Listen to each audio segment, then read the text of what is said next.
Hello, good afternoon, and thank you for joining our seminar. I think it's after this one is the last one of this year's Camerimage.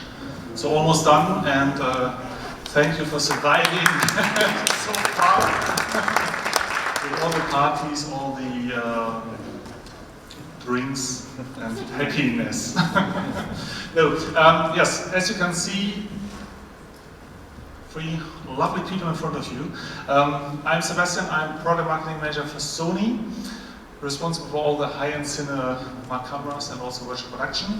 But because the topic of today's seminar was, or is, streamlining post-production, so we are not talking about the camera itself, we don't see any nice trailers. We talk about workflows, data rates, all the fancy stuff. And we thought, okay, we need to have the real experts for this one. So I'm hosted by two lovely guys, Anthony from Mission and Kamil from Black Photon. So DIT expert, DIT and colorist and post-production experts. So get you ready for all the heavy questions in terms of every workflow question you wanted to ask them in regards of Sony cameras, and especially the Venice and these two. Okay, a little bit. We can preach on. No, as every seminar at this Camerimage, it's Q&A session afterwards. So we will start to hold the panel, and then afterwards, yeah, we give you the microphone, and you can ask the leftovers. And let's start. Okay, good. But now it's our time for questions. Question number one. Who is a colorist or working as a colorist? Good. Question number one, DIT. Okay. Question number three, who has experience with Venice and the recording formats like XOCN? Okay, getting more. And ProRes? I thought so. Good. And who is from post-production in general? Cinematographers? Who else? Black Photon. No. Who is remembering this?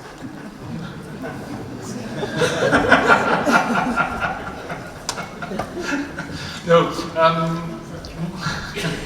So why I use this slide, and because we thought about, okay, we want to talk about today's workflows and how we can make this efficient, how we can make the turnarounds better, or even the data you're working with and rendering with smaller and shorter. But this is when we started a couple of years ago, of course, and we have, well, some of you know this one, had the experience, and this was before we went to solid state media and before we had USB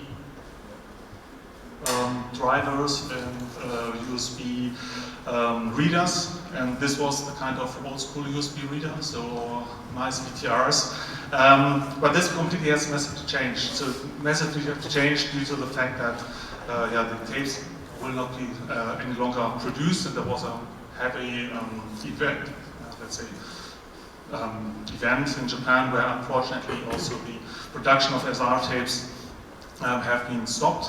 And this is today's set, I would say. So Anthony, I've stolen this picture on the left-hand side from you. The right-hand side is what we have used when we shot the first demo reel with the Venice 1. So similar setup, different person in front. But can you tell us a little bit of your history coming from SR, because you have also the SR, and you said also HD-Cam experience, to the current situation? Yeah, so HD-Cam SR, I remember sort of when I was a camera assistant running through a forest with a loom and a tape deck while the operator was sort of charging through, which obviously has its practical issues. So kind of glad we moved away from that, and we're now working with media on cameras. So there's a few DITs here in cinematography, so I am a DIT, I'm on set DIT, and my set is the one on my kit there, is that one there. So I'm sort of more predominantly a live grade DIT, and but then also deal with data. And as data sort of progressed, it's a lot more manageable now. And so there are some times where I'm having to do downloads, but a lot of the time I tend to have a data manager who looks after and manages all the data, as you can see in the workflow diagram on the other side there. So yeah, so it's basically a workflow diagram that I think a few of you are probably familiar with, but when it sort of comes to a production, I tend to discuss with the DP on what they have in mind, what cameras we want to use, and then we sort of build our workflow based on the intent. And wanting to make it as clear and as open to everyone who wants to look at this, because this needs to pass down, and everyone who in the production line needs to have a clear understanding on how we work on set. So it's a good flow diagram that we work with. So it's pretty straightforward, as you can see. Camera, I get the signal goes to me. I then apply the CDLs and work with the DP and create an intent.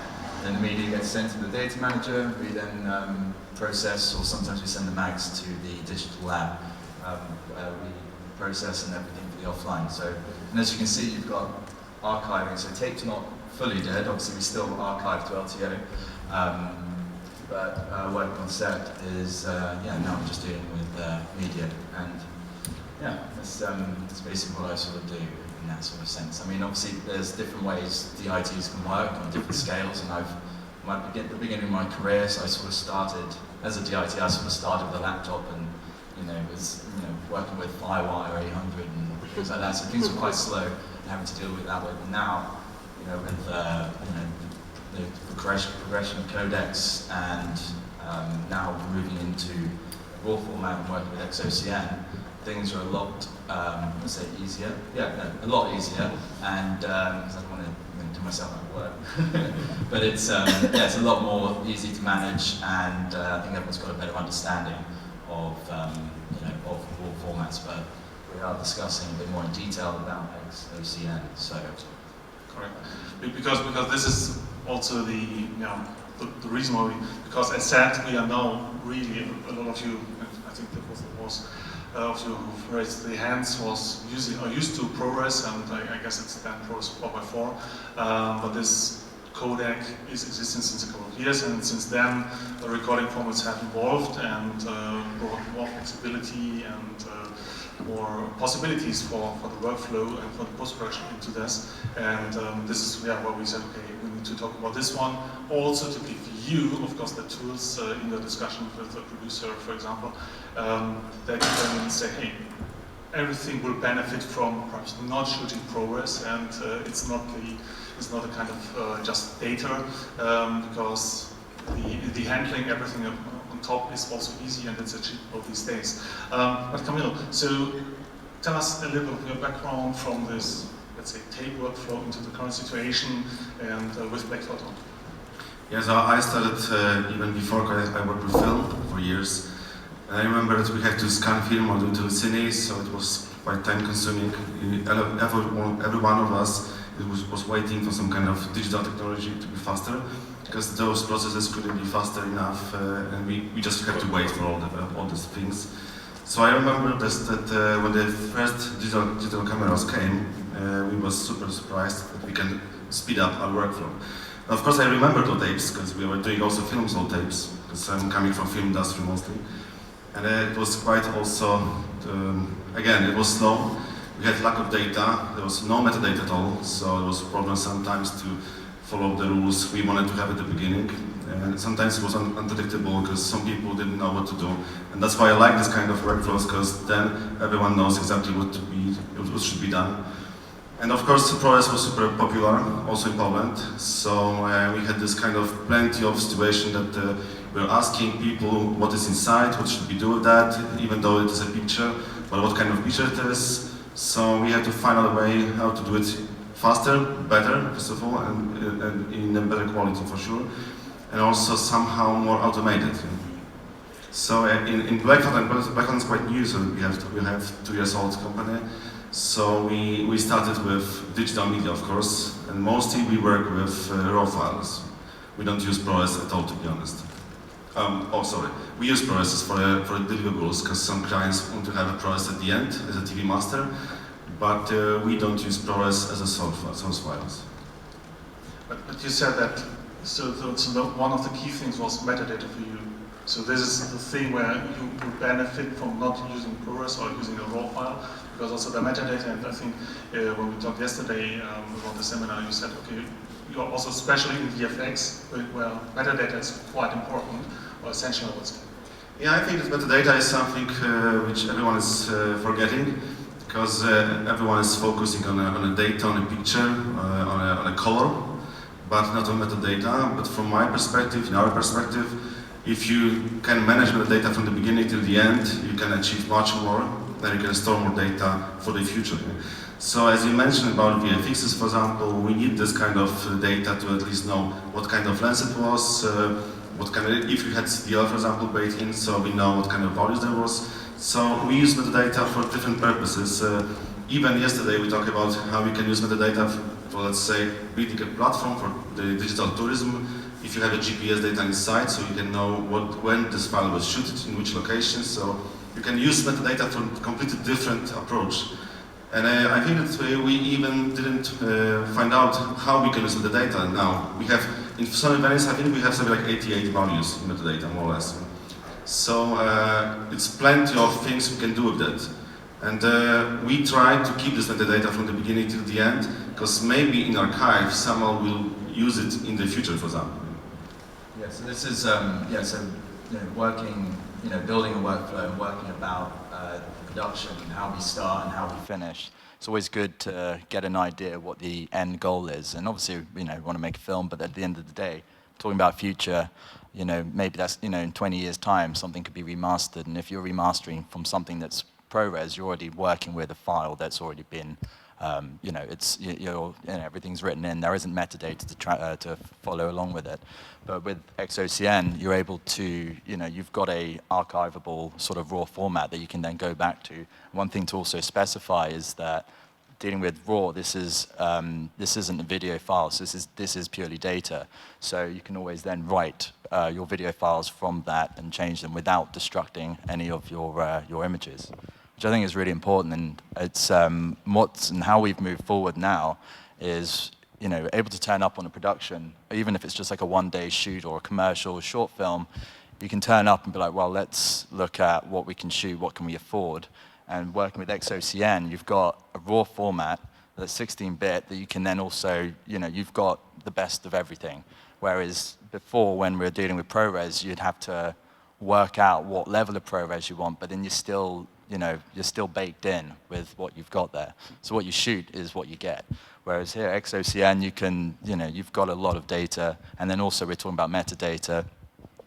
For those that are not that interested in metadata, I think when you really, look into it, as a sort of cinematographer or as a DIT, the lens information that can travel along with your files. And even when it comes to, so what I'd like to do as well for DPs is give them a selection of stills, which they'll carry through to the DI. And with those stills, you can actually have an overlay of metadata with what the color temperature, the tint values, and even the lens information. You can have that to show and to travel with. So I think metadata is really important for everyone, and especially if you're archiving, if you want to come back to it. So well, what temperature we want to recreate this shot? What temperature is it shot on? You can see it all there, which is the glory of metadata. So which is good. Yeah, I can add something, because we had a feature film some time ago when there was plenty lookup tables for this movie, and DP wanted to know which lookup table was applied to which file in Daily's editorial, because he wanted to be sure that the color which is baked in now is his color. So without lookup table, he wasn't sure, so we gave him the opportunity to check each file against this lookup table. And every day after the shooting day, he was checking those files clip by clip to be sure that it is as it should be. So we can have this kind of metadata on every file we produce. And some files, like ProRes files, they don't have enough of them. They have just generic metadata, like resolution. You can add some kind of color space, but sometimes someone can forget about it, so then you get the files without those information, so you don't know what you are getting. But if you have something, let's say, designed as the metadata will be there without any people, any person who can make an error, then it's even better for us. And that's why I like metadata and raw files, because the camera is taking care of those files and about this metadata, so we are sure that what we're having, it's really true. You can also put your name on it as well, you know, put your cinematographer, write that in, put all the other information, so you can always, you know, so everyone always knows who shot it. and one thing, so as we just said, or you just mentioned about the flexibility, of course, what myself and also my colleagues, we are hearing a lot is then, okay, hey, but with these files and the flexibility, we also have then a massive increase of data we need to worry about. And one thing, and so we come to something more sexy afterwards. So this is a comparison which we of course always want to show, because as you know, or as you might know, so we have the different flavors of XOCN. So depending on the needs of the production, depending on what you want to do, so you can choose. And as you can see, the lowest flavor, so the LT one, is really getting into the data rates of a standard video codec, which is completely the video codec debyered, no flexibility at all, not no, but almost no flexibility at all, and it's way smaller than the ProRes files. And the Black Photon, they have shot a test sequence of XT, ST, and LT, and this is what we want to show you. So I just need to change to the different screen, and then hopefully it will run. There will be no audio, but Kamil, he will talk over the video and can tell you what he has done or what his team has done. And then it would be interesting to get your feedback afterwards, because it's quite hard to see differences, and only if you really zoom in, you can see differences. And Anthony just also told me that sometimes the decision to one of the flavors is really done because the production wants to get this, perhaps a little bit of noise grain into this, which the LT will bring, for example. But let's show this video first, and then talk about this one.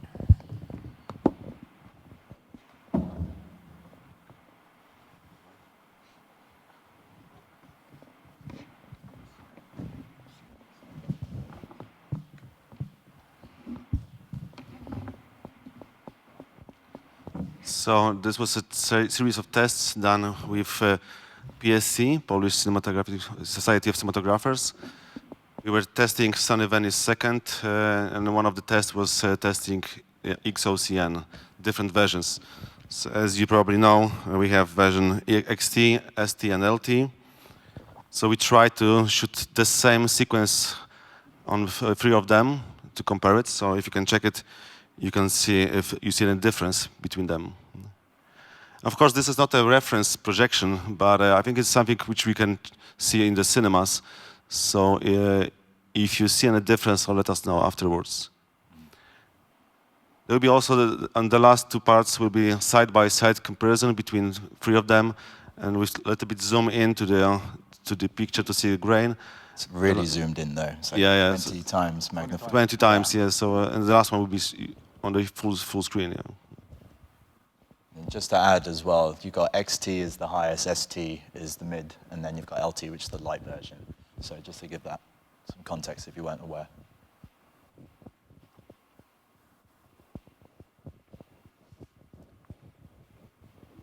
It was a music clip, so there was a music. There was music? Yeah, it was. Yeah. We can imagine the music. Maybe someone can sing something. So here we have the comparison. Yeah.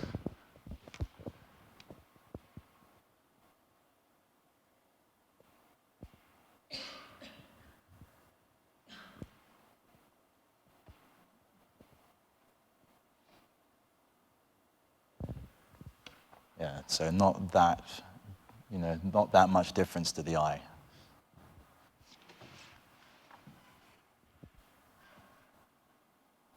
But then, but as you said, 20 times zoom in. So what's interesting is you can see the texture, the different texture that you get. And one of the things I like to say is that when you're using LT, you can sort of compare that when you do a side by side of say LT and XT, you can sort of argue and say that it looks like a slight diffusion in terms of softening of an image, but ever so slightly. You know, it's like you could call it like an eighth glimmer glass, for example. You know, so you could sort of use it to a creative decision. So as I said, so this is for us to give you the opportunity to decide, okay, what is perfect for the project. So do you need to, because of heavy VFX work, for example, to go, let's call it all in, or is there not so much VFX work involved, and then go with the standard or even to the LT version? Because I remember there was a production in UK. I think also Mission was involved, and the decision was clearly made for the LT, also because of this a little bit different texture. The DOP and the whole post-production said, okay, this is exactly what we want for this production, and the massive data they saved was also a benefit for them. And the good thing is that we have one production you provided us, where we can see this on a real life example, what they have done, what they have shot, and how much data they generated. And afterwards we have calculated this into other formats to give you a common sense. What does it mean in terms of saving of data, but also then in cost? There's a couple of examples I want to talk about to do with XOCN. So this was a film I sort of worked on recently, and so along with the workflow document that we sort of do at Mission, there's multiple pages, and there's just a few pages I've sort of put on there, so I don't want to show too much. But so the first one, you've got the workflow diagram, and this one basically has the camera specs that we have. So we had 4 cameras, and we had a few other cameras that weren't Sony that we sort of used as well. But one of the problems with the studio that we were working with is they were very reluctant about us using anamorphic, because it's all about, you know, a lot of studios want to future-proof as much as possible, and one of the arguments was that anamorphic is degrading the image too much, that we're not interested, we don't want to shoot on it. So one of the things and one of the arguments that we put forward is that, well, if we can use anamorphic, we can get the resolution to fit the resolution criteria, and we can also give you a high quality, say 4K image of that. So if you let us use a lesser quality lens, we'll give you a better quality in terms of the raw codec that we use. So that's, for this film, we used XT to help with that decision making. But so it was good, because obviously the DP was very happy and really wanted to go for anamorphic, and it really suited the film. So we're really good for being able to do with this. And one of the things as well with Sony is, if you look at the framing chart that we've got there, is a lot of the time with anamorphic, if you want to capture as much of the sensor as possible, but you don't want to, especially when it comes to data and the amount of data you're capturing, we're able to shoot 6.5 with a 2x squeeze, so we're not getting too much waste on the edges, but we did a little bit of a scale in just for any sort of panning and scanning in post, and it's also for stabilizing, it kind of helps. So with that, with shooting XT, the data size is not that high, considering it's the highest level of raw that we can shoot. But for this, it's obviously, in terms of the other production of the work done, was pretty high, because we had the battle of wanting to shoot 4K along with anamorphic. So what we've got here is when we start a production, it's always that question: well, how many drives do we want to get? Like, how much data are we getting? No one knows the answer until you start shooting. I usually say after like 1 or 2 weeks, you kind of get an idea and the flow of where you're going to go. So what you want to do is you want to build an estimate. So the estimates that I've done is always, you over-exaggerate, because I've got no idea at the end of the day. So we base this one. Because you can say, like, we're going to do 2 cameras, we're going to do 3 cameras, then after the second week, you're shooting 1 camera. So you're overestimated, but it's better to over than under. So here so I estimated about 3 hours a day, which worked out to be 2.2 terabytes, and that was spread over 52 days, which gave us 114 terabytes. So for a whole film, that's not that much when you think about it, in all fairness. Yeah, but depending on the situation, because we had a project when there was a TV series, something like 80-something days of shooting, and in production, when they heard about 2 cameras shooting all the time, it was something like semi-documentary TV series. So all the cameras were shooting all the day. So when we calculated the amount of data, it was something like 300 terabytes, and production said no, it never gonna happen. We're not gonna buy so many hard drives, so many storage LTOs, whatever. So they asked us, okay, so what we can do with that? So the time it wasn't Venice camera, it was a different one. So they decided to go lower, to use some kind of compressed codec. And the problem was that this project was going to the streamer who wanted to have HDR. So we knew that if we go so low, we won't be able to make HDR as it should be. So we made so many tests. At the end, there was XAVC chosen. But it was only 10 bits, so it was something like really crappy codec. But it was not a choice. And I told those guys that if we choose Venice, if we choose LT, we can go to the similar amount of data, but we have 16-bit. Of course, we will have this kind of texture, which is really good, especially for documentary type of movie. But it was too late at the time, so we said, okay, with next TV series, next series, we will choose Venice to do the same test. So hopefully next time they will choose Venice LT, because there was a lot of problems with doing call grading. Because if it was a little bit overexposed, it was done. Yeah? So they didn't have enough amount of data to play with it. What they get, it was what they have on the screen. And this is exactly, so when we just remember the slides before, 2 slides before, when we had the fancy bars, how close the LT is coming to our internal XAVC codec from Sony, but with the flexibility we can get. And what I just have done with your numbers, which we see right now here, I just made a rough calculation with our data rate calculator to see, okay, in your production, okay, you have chosen XT, which is 2.2 terabyte per day with 3 hours, which is nice, but you can really go below 1 terabyte per day if you would go with LT, because this is more enough for you. And I think this is a heavy saving, not only on the cards you would need, so 3 to 1, but it's also a heavy saving on the time for wrangling, for the rates, for the SSDs you would need, and then going into post is also the way quicker to go for the color grading. And you still have all the power of the 16-bit linear format you have in the XT as well. Yeah, because that's the one bit to really understand is you're not losing. You're not going from 16 bits to 10 bits or anything. You are still preserving everything. And one of the things that I'd say is that it's, you can look at it and use it as like a visual tool as well. So one of the, so obviously the, so this is the Sony data calculator, which I use for working out those estimations, which is always handy at the start. So, and it's always a good exercise, especially with the DP, where you kind of go, right, how much data do we want to shoot? And it's like, well, how big, if you're going spherical, for example, do you want to go full frame, or do you want to drop down to sort of 4K, 6K? And it really does give you, the calculator really does help, so you can really work out how much it's going to cost you in the production and how much you can sort of advertise it to production, saying, well, if we shoot this, we can then save a bit of money here and there.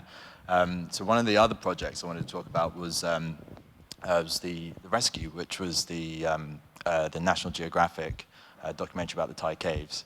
And one of the problems we had is that, well, it was when the Venice one first came out, and DP really wanted to shoot on it, and so we did. But the thing is, he wanted to shoot full 6K, 3 to 4 cameras on an interview, and working out these estimations.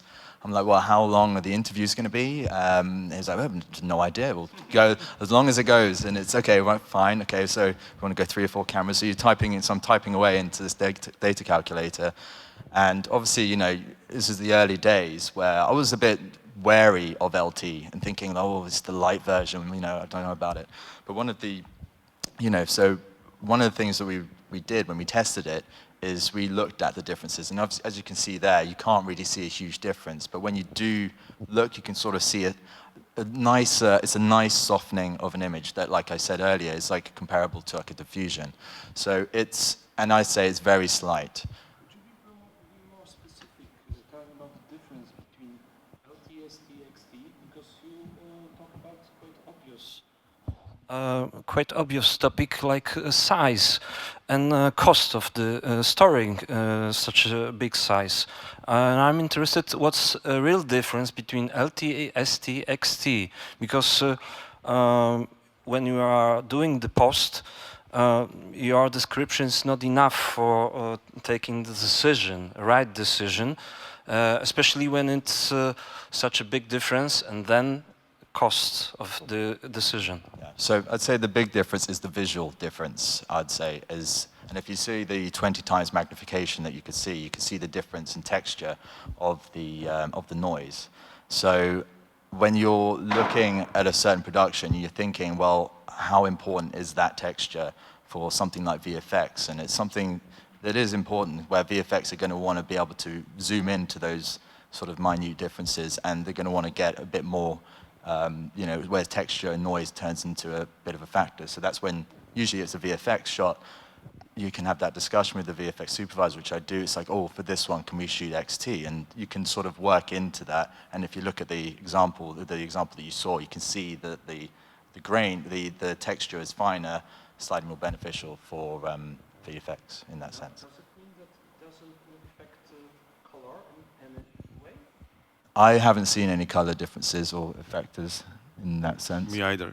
But as you said, in many cases we switch the codec for the purpose. So, for example, the whole movie is done in ST. But if you have some kind of heavy VFX scenes, like we have to multiply the crowd or this kind of stuff, we use XT because it's quite easy to cut out those people from the background. And if you have sharper picture, you have more details, you have better separation of colors, for example, for keying. So in these examples, we choose XT. But it's also, in many cases, at least in Poland, it's a budget decision because it should be cheaper. So that's why we are mixing those codecs in those situations. And I think it's the best scenario because you can predict more or less how much data you have. And in color-wise, I don't see any difference, to be honest, between those. We colored all of them at the same time. Those tests were done in ACES. So we just put the ACES at the beginning and try to compare. We didn't see much difference or even anything here. That's one of the main things, is that there isn't really a difference with color, and that's why you can interchange and use the different codecs as it suits your production. So bringing back to the rescue, when we're working on interviews, so you got these 4 hour, you know, we had an interview that was like 3 hours long, and shooting 4 cameras at 6K, we used LT because at the end of the day, we're shooting an interview. Detail wasn't really a key factor of that, and then also, and we were also choosing a, I think we shot on Supremes, so we're using a lens that's, you know, it's a very sharp lens. So you've got the combination of a very sharp lens along with, say, LT. You've got the ingredients of a good, you know, a good image, and the amount of a lot of the DPs I work with is, you know, preserving information is one thing, but also we like to, you know, the more interesting images are the ones that we tend to mess up a little bit more. So, you know, talking about heavy diffusion filters or, you know, anamorphic or anything that's, you know, spherical, where you've got a lot of artifacts, you know, we kind of want to keep those. So when it comes to a visual difference in terms of texture, it's not really a negative when it comes to XT, LT, or ST. So, and yeah, so with the rescue, we had to use, I mean, it's not that we had to, we chose to use LT because we liked the texture for what it did for the interviews. And doing so, it meant that we shot 11 hours of footage in one day across the cameras. And this is a show where it was me doing the data and the color. So I was able to manage it all those cameras, and it worked out to be about 5 or 6 terabytes for 11 hours of footage in one day.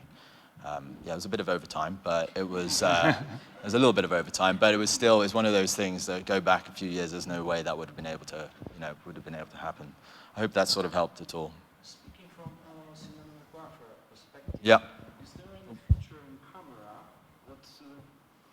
Is there any feature in camera that affects the texture, I mean, any configuration that can be changed? Because I look on the other side, when you just prepare a camera for shooting, what should you pay attention for to avoid some mistakes that are not repairable in post? Yeah, well, this is one of the best things about shooting at XOCN, because it's a raw format, so there's things you can change after the fact.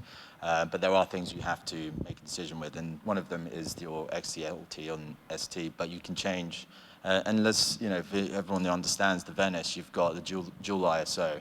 So if you're choosing, say, 500 or, sorry, on the Venice 2, so if you're choosing between the two different base ISOs, in between those, you've got, you can increase your noise floor, by going above the two base ISOs, which can give you better texture. And you can do this after as well. Yeah. But I'd say this is like increasing gain and texture, but you can also work with, and sometimes some post houses and some colorists I know like a bit of texture because it helps when you put any grain on after. It gives you something to bite onto, so you can kind of work in your favor. So yeah, so don't be afraid to play with a bit of gain after. But you know, like I said, it's non-destructive, so you can do this after if you wanted to. So in the camera itself, we don't have the feature to add this or to change this texture.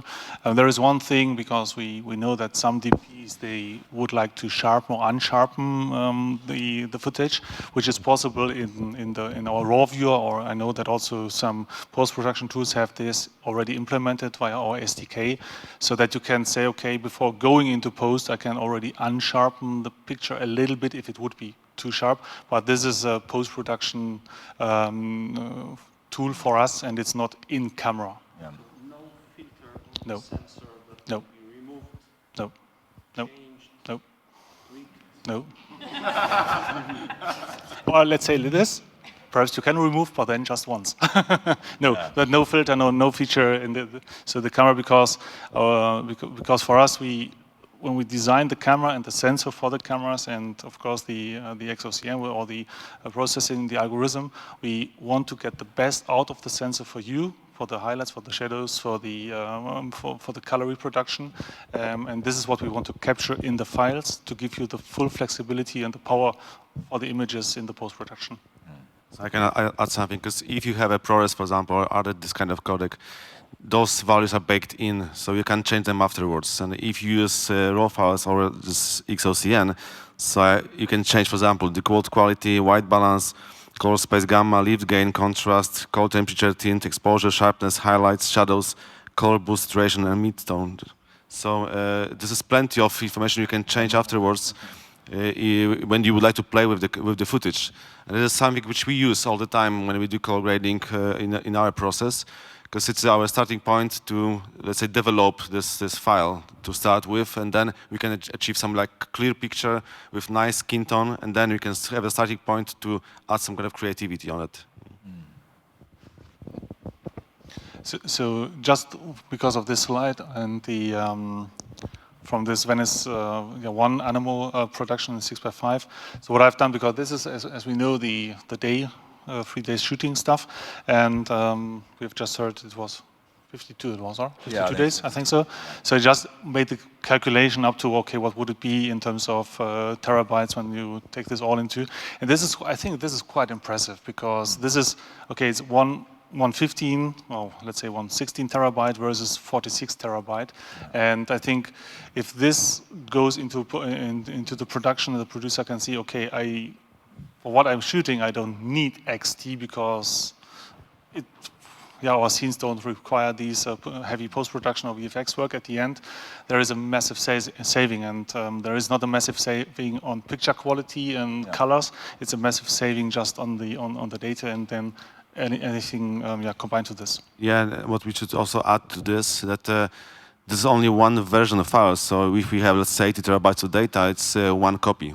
We always do at least 3 copies of data. So if you calculate everything from this slide 3 times, or even more sometimes, so it's a huge difference. So from budget-wise perspective, in many cases, we have to, first of all, calculate those values, as Anthony said at the very beginning, to find what is the cost, more or less, of keeping the data safe. And then it is a production decision in which codec should we go. And of course, there's some kind of sometimes argues between we and DP versus producers how we should do it. But at the end, we have to define what we need. Correct.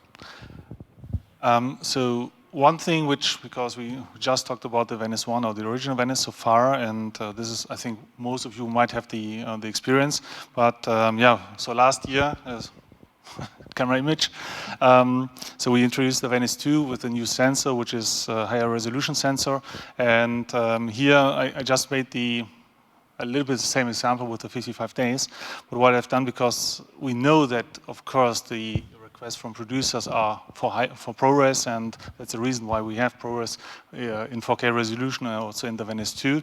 And I just made the comparison to say, okay, what would it be if we shoot Super 35? Because yes, full frame Super 35, everything is possible with the Venice 2. And what is it compared to, again, to the XOCN-LT? And I think this is also quite obvious and hopefully gives you a good visibility also when you have discussions about, hey, XOCN, yes, no, why do I need to go with ProRes?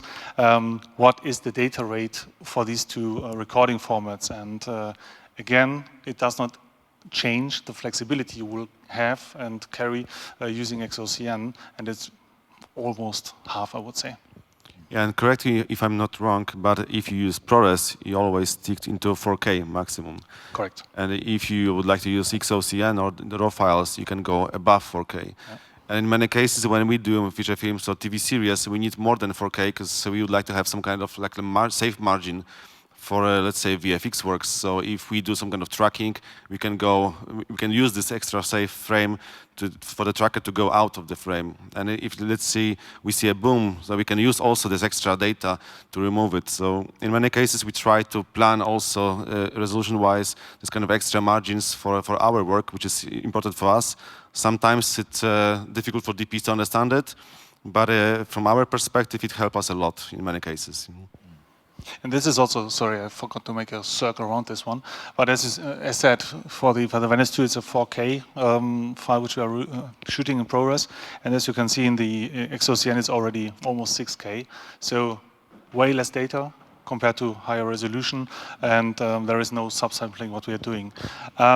So yeah, data calculator, you're using this as, quite often. This is something I'm pushing a lot to customers, asking, hey, how many minutes I can do, how many cars I do need to rent at the rental house.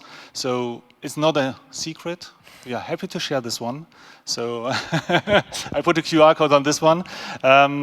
Take it, go to the SonyCine.com webpage. There are other also lookup tables you can download. But I think this is, I hope this is a quite useful tool for all of you in order to see, okay, what are the data rates, how many cards I would need in order to go into discussions for the productions. It's really good. I mean, it's one of the things I use all the time, and you can always experiment with the different size, resolution, along with your XOCN flavors. So it's really, really handy, and that's what's great, and it will help you choose your lenses and everything. So that calculator really does really helps. And why to use RAW files or XOCNs? I always say because of archival. I'm a big fan of archival, so you probably saw it.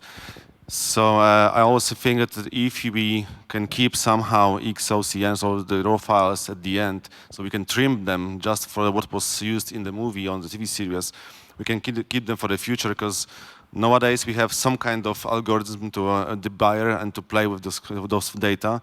But I can imagine that in the future we can use completely different tools, which maybe will be much, much better than what we have now.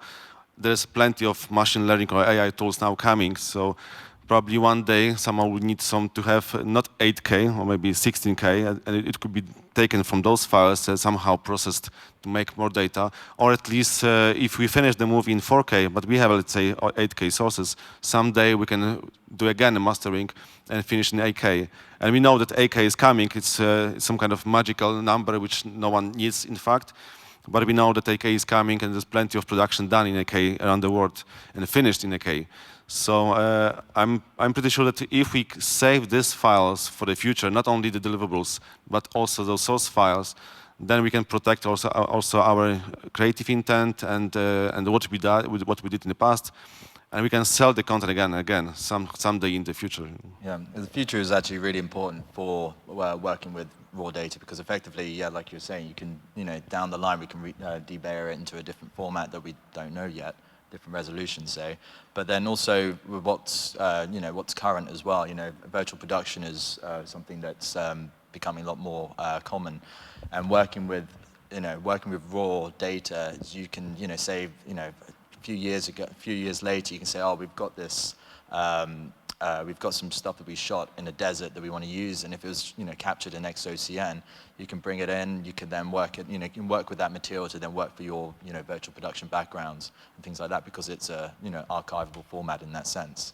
and also with the different resolution and capture resolutions that you can, working with virtual production and screens, you can get, working with, say, if you've got to do a camera array, with the size of the Sony VENICE as well, you can have Rialto, you can have a camera array, was that big with your bodies on the bottom, using your Rialto if you needed to create your virtual production backgrounds, and with that, you can, you've got the resolution that you're going to need, because at the end of the day, we were talking about the size of resolution that you need for those virtual productions, and depending on the size of your screens, you could be looking at something that's sort of 24K in terms of that size once you stitch it all together, and then also XOCN will help you deliver that if you need to keep it as a more cost-effective way.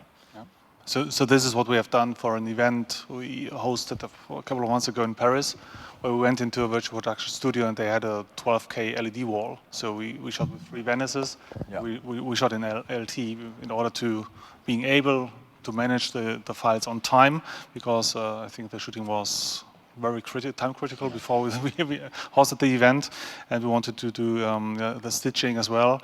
Yeah, and anyway, I think on set there will be other tools like Silverstack, and who are doing not only the copies but also coding for the rushes in proxy workflow to take a look. But important, the high-res files, is this what you want to keep for the future and to hand over to post-production companies so that they can achieve the vision you are aiming for? And yeah, one of the really important things to sort of say that with RAW and working with, say, ProRes, one of the sort of instant go-tos with ProRes is the fact that you want to make it easy for your production. You think, oh, just shoot ProRes because it's easy.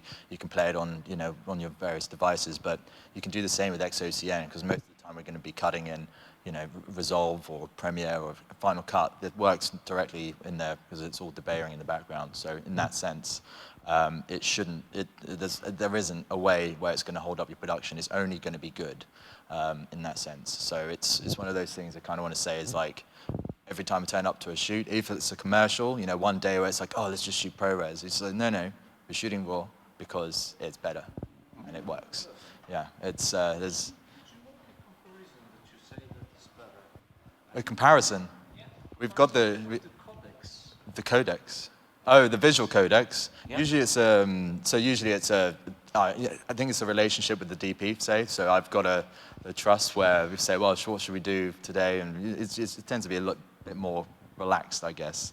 But I think it's, a visual comparison, I think is always good. And it is one of those things when it does come to, say, a longer form project, because if it's a commercial for one day, at the end of the day, we all know it's going to end up on someone's phone. So when we're talking about those levels of detail, we can say, oh, let's shoot XOCN, LT will be fine. That's usually the conversation that happens on, say, a one-day commercial, for example, unless there's VFX heavy and they say, oh, yes, go XT, and then then it's no big deal, it's fine because I've got 4 terabyte drives, that's going to be fine. But so if it's on the longer form project, yeah, we're testing, test rooms, and we'll actually have those comparisons side by side, and we're looking at the minute differences. But when you're looking, in the test room, you're looking at that. But when you on set and you've got, you're surrounded by trees in the environment and you've got actors, those 20 times magnification details, are you paying attention to that or your content? So I think it is all dependent on your situation in the DP and how they want to deliver for the production. And the codec is limited implementation only to Venice cameras. Sorry? Yes. Yes, so this is at the moment implemented in the Venice 2 and the Venice 1. So Venice 1 with the R7, correct? Yes. But Sony doesn't plan to expand implementation on other cameras. Not at the moment, no. Okay. We will take this as a feedback. I was just going to make a comment about the XOCN versus ProRes, and as I look around the room, there's a good proportion of the audience here that are almost as old as the ProRes codec. Huh. Just you kind of lose track, but we've been working with ProRes for about 20 odd years, and we forget how out of date the codec is. So if you think of the lifespan of how much technology we've seen develop over the last 20 years, and the concept of recording your medium on something as old as ProRes. It comes with a whole array of disadvantages, not to mention it's an absolute nightmare to manage in color spaces as you go from tool to tool. Yeah. As we are already in the Q&A session, was a smooth rollover. more questions. So raise your hand. Shall we go 5th row? Be patient. Microphone is coming.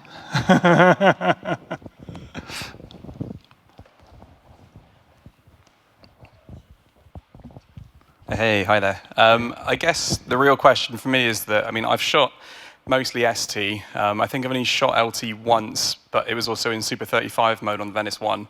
And I wasn't super happy with a couple of the results I had. Some of like the high contrast areas, the image I found to be what looked like a little bit of stepping. But really, the overall question I'm asking is, with a 60% data rate improvement in terms of loss versus XT, like what's happening there in terms of, you know, the computation or what's happening there? What are we losing effectively? Because you mentioned that the color fidelity is being retained, it's still 16-bit. I guess, yeah, what's the loss there? Like, what are we really giving up? Well, one question is did you do a comparison when you saw your artifacts? Would you switch from XT, LT, and ST, and you saw differences where they were fixed? No, not directly at the time. This is unfortunately something I just learned after shooting the commercial. My experience has only really been not having that experience with ST and XT and only noticing it when I shot LT. So it could be that there was a little bit of, yeah, me noticing a problem and not doing comparisons. But because I'm wondering if it was an issue with XT, LT, or ST. So that's why I asked. But in terms of what's going on, I'm sure you can. So in terms of what you're losing, so when we introduced XOCN, and we started with the LT and the ST, and then the XT came later on. So I gave the camera to some DPs also, especially to some who are shooting high-end commercials, and with grading and green screen, all this kind of stuff, and to say, okay, hey, please test it, come back to me, frank answer, not nice powdered. And so one thing they have figured out, they said, okay, when it really comes to hairs and then green screen and a little bit of mist in between, then it's hard to get it and to key it. And this is where they said, okay, then for sure they would always go ST at least, and now perhaps even XT, depending on the budget. But this was really where they said, okay, this is the only thing where they said, okay, LT could be too heavy. But it was a woman, long hair, the hair was flowing around, the green screen, they tried to key it. This said, okay, there was a little bit heavy to do this. And this is where they would to go to ST, and they said, but if you don't do this heavy keying, no problem at all. But then also remember that, something to do with keys, that we were doing that with ProRes. So keying with with ProRes and those formats, it's we've gone from 10 times. No, it's just, how many? It's like the number's huge in the amount of data you're getting, and how good you can key. So yeah, with the LT, it's that fine detail. Right. When you do that 20 times magnification, that's what you're looking at for those sort of that's the difference. It's a visual difference. Yeah. So yeah. There was, go the microphone just right, and then we're coming back down again. Hello. Hey. So could you just please explain the difference between this XOCN and Sony RAW, or what is the difference technically? Or so it's so the Sony RAW we introduced during the days of the F65 and F55. So this was developed particularly for the sensors of the F65 and F55, but now with the generation of sensors of Venice and Venice 2, so with a higher dynamic range, we developed XOCN to have it matching the quality of the sensors we are able to achieve right now. Yeah. Okay, and so that's a reason why you don't see the RAW SQ in the Venice 2 anymore. Okay, and so it's kind of RAW also. Yeah. It gives you all the flexibility from RAW. Yeah, it's one of the questions I had recently where VFX was like, oh, for this shot, can we shoot RAW? And I said we are shooting raw, you know. So it is the same, exactly, you know, in that sort of sense, to wrap it up. So we are, you know, it's just the terminology is different, but it's raw. Does that sound right?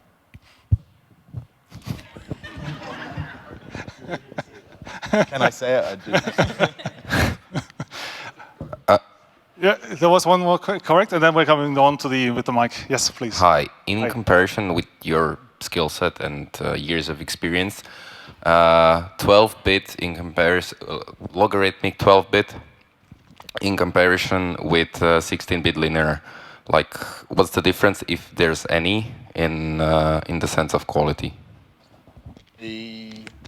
It's the color, the amount of color you have. So I'd say one of the best things is to describe that is to shoot a sunset, shoot something that's got high detail and color, and then you can see a visual difference. I'd say that's the best way. I like to sort of keep things simple in terms of the numbers. It's, you know, we should have got a numbers page where you're looking at 10-bit, 12-bit, and 16-bit is, you got a lot more color. So whenever, you know, we used to see a lot of banding in certain shots, you know, that's, you know, you're not going to get sort of artifacts and things like that with 16-bit. So you're thinking of how much you're keeping and retaining. Yeah, but 12-bit logarithmic is very similar to 16-bit linear, because 16-bit linear gives you 65,000 levels. Yeah. 12-bit logarithmics gives you about 15,000, but it's logarithmic. But when you're putting it back to like a normal gamma, it's not a question, but just a thought. Yeah, that's what I was. Yeah. It is exactly that. So yeah. So it's, you know, that's what you're getting basically. Yeah. There was one more question over here, first row. Then I think Mark also had one.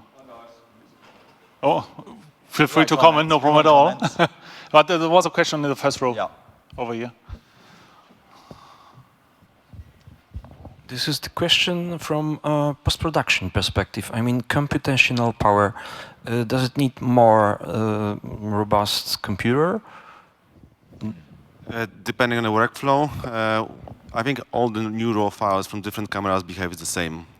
We try to do some kind of tests, but of course, if you apply ACES workflow, then you need more power because it is more power consuming processing and more precise. But when we comparing raw files versus ProRes, to be honest, I can imagine that it needs a little bit more power for sure, because you process more files, you could do it by yourself. So the GPU or CPU have to do it. In ProRes files, it is already done, it's baked in. So yes, from my perspective, yes, you need more powerful computer. Additional cost. Additional costs. But you know, if you want to do a color grading, you want to do HDR and so many stuff, you have to have powerful computer, because you do so many layers of color and this kind of special keying, tracking, and so on at once. So I prefer to spend more money on this computer instead of arguing with the client that it is slow, for example. Sorry, I'm going to chime in on three things there. The no problem at all. Being RAW versus XOCN. Whenever you go from taking a sensor that's got a Bayer filter on it and process that into an image, it's always going to go through a de-Bayer process, and there's always a mathematical formula to take that information and put it into a file. And over time, people are going to come up with more efficient mathematical formulas to take that out. So naturally, you're going to end up with updated codecs to optimize that workflow. Yeah. Second thing I'm going to go to, back to the ProRes thing as well, is ProRes was an invention by Apple. And it was designed, from my understanding, to hyper-thread across multiple CPUs. So that as you increase the CPUs in your computer, you got more power out of the codec. So as Apple, as cameras, started to increase the resolution, naturally you needed more powerful CPUs to take that information, and that was advantageous for Apple to then sell more computers. So ProRes was always designed for you to constantly upgrade your CPU. Whereas with modern RAW codecs, they're typically processed on your GPU as opposed to your CPU. So as opposed to having to upgrade your computer, you only have to upgrade your graphics card. Yeah. So yeah, that's my retort. Any other question left over? Okay, I think that we're done. I think so. Thank you so much for attending. Thank you. Yeah. Thank you for joining me on stage. Thank you much. Enjoyed it. Thank you. Enjoy the last 2 days of Camerimage. The Mission Wine Come to Bar. the Mission Wine Bar. Yeah. Yeah. Good. Thank you. Thank you.